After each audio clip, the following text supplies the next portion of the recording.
खबर शामिल करते हैं रेनाला खोर से हमारे नुमाइंदा आफ्ताब असलम की। रेनाला खोर चक नंबर 9 GD के मेन बाजार जो 9 GD और 7 GD को आपस में मिलाते हैं, वहां निकासी न होने की वजह से तालाब का मंजर पेश करने लगा। पानी लोगों के घरों में दाखिल हो रहा है, जिससे अवाम को शदीद मुश्किलात का सामना करना पड़ रहा है। रोज़ाना की बुनियाद पर लोगों का वहां से गुजर बसर होता है।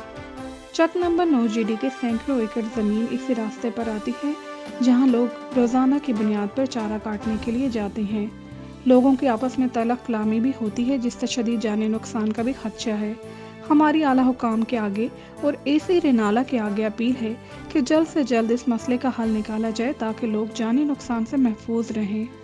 रिपोर्ट पेश कर रहे हैं Mehar Aftab Aslam, news reporter ENN news Renala Khurd से।